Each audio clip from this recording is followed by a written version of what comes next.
Собранието со своја одлука распредели 210 милиони средства кои што треба да се наменат за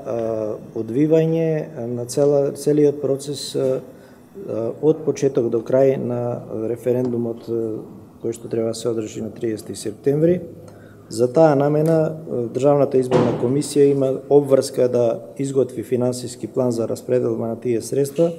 Ние, користејќи определени историски податоци од претходните изборни циклуси, се обидовме да рационализираме на некој начин користење на овие средства, се со цел да ги исполниме нашите обврски кои што произлегуваат од целата операција, меѓутоа исто така и да водиме сметка околу трошењето на парите на даночните обврзници, така што во овој план практично од предвидените 210 милиона предвидовме да се потрошат 169 милиони 770 илјади, што во суштина значи 20% намалување на предвидените средства. И сакам да напоменам дека исто така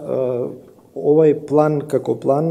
не значи дека ова е дефинитивна бројка, понатаму ќе следи реализација и јас се надевам во понатамошниот тек на спроведување на постапките за јавните набавки кои што ќе следат,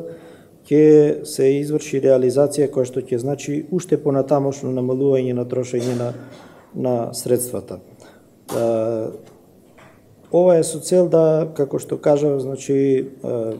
се грижиме за она што значи рационално трошење на парите на даночните обврзници.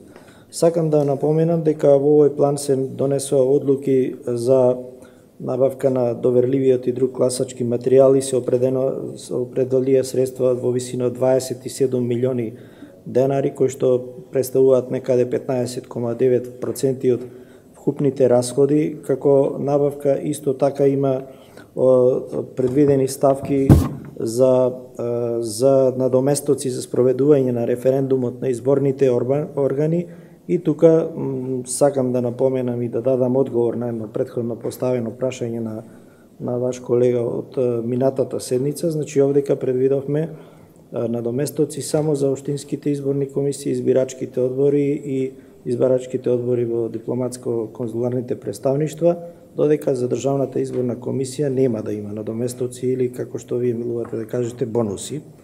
Значи, Државната изборна комисија ќе функционира на она што значи добивање на плата за својата работа.